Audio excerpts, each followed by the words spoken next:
apeli kwe kombio kisokwe fungo nyingi okulumo purugo fungo nyingi odununya purugo fungo nyingi okulumo purugo fungo nyingi odununya purugo fungo nyingi acclamation fungo nyingi odununya purugo fungo nyingi acclamation.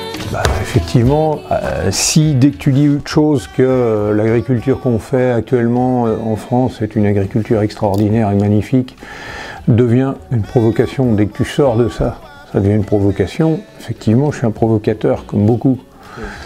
Mais sincèrement, tu as vu la journée qu'on a passée. On n'est pas allé sur des trucs sortis de l'esprit.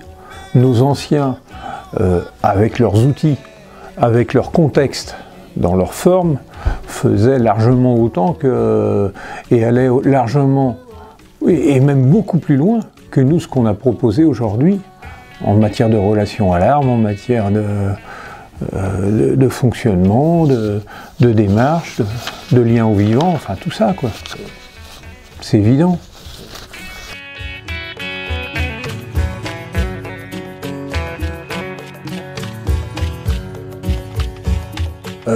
Les motivations personnelles que j'avais pour Mission Bocage, c'est que sur le territoire sur lequel je suis né et que j'ai grandi, je voyais deux choses. Une absence de prise en compte des arbres, dans tout, dans l'agriculture, dans la gestion de développement, le routier, l'urbanisme, enfin partout. Et puis il y a un truc qui m'énervait aussi, c'était qu'on maltraitait les arbres. Et ça, moi, j'avais un attachement, je sais pas d'où il vient, sans doute de mes parents, et qui m'ont rendu sensible à la nature et puis au vivant, et peut-être un peu plus personnellement sur les arbres. Et je voyais comment on se comportait, on taillait, on broyait les bords de route, enfin des choses qui n'étaient pas pires qu'ailleurs. Bien, c'est pas de ça qu'il s'agit, j'étais pas sur le pire des territoires, mais malgré tout des choses qui aujourd'hui n'allaient pas dans le bon sens. Et moi, je pouvais pas rester comme ça, inactif, donc je souhaitais bouger, quoi. Je trouvais dommage, on avait des arbres sur le territoire et on avait besoin des arbres pour tout ce qu'on faisait sur le territoire, en agriculture comme pour le reste, mais on les comprenait pas, on les intégrait pas à la réflexion, se posait pas suffisamment la question de ce qu'on pouvait faire avec ou comment fallait les faire évoluer ou les transformer dans chaque projet. On faisait une route, on se préoccupait pas des arbres, fallait que ça passe là. Moi, étant forestier de formation, je savais tous les services que les arbres pouvaient rendre. Je savais, et je voyais que finalement ces services-là, on en avait besoin chez nous, mais que personne ne les défendait, personne ne les prenait en compte, personne œuvrait et s'activait dans ce sens-là. J'avais le sentiment de ressentir ou de connaître ça et que personne autour de moi partageait ça. Donc à un moment de temps, il faut se dire comment on le fait partager. Eh bien, soit on le fait tout seul, soit on le fait sous une forme associative.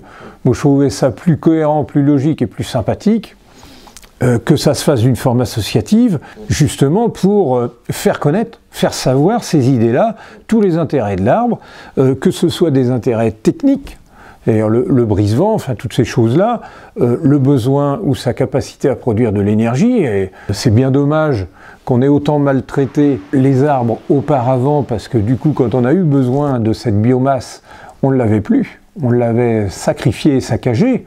C'est-à-dire que si vous taillez pendant 20 ans à coups de broyeur une haie en la ramenant dans ses plus petits volumes, eh bien 20 ans après, elle n'a rien produit. Tandis que si vous aviez accepté, concédé de laisser 1 mètre de plus à cette haie en épaisseur, et de ne pas tailler ni broyer le dessus, vous auriez eu 200 mètres cubes de bois au kilomètre, sans rien faire de plus. C'est une biomasse énorme, c'est une valeur, c'est une richesse, et puis c'était du carbone stocké. Tous ces problèmes-là, on les a aujourd'hui. Tous ces besoins-là, on les a aujourd'hui en x10 même. Et il fallait impérativement commencer à sensibiliser, à diffuser ce genre d'informations, et puis à aussi connaître un peu la réaction, la réceptivité de ce genre de message.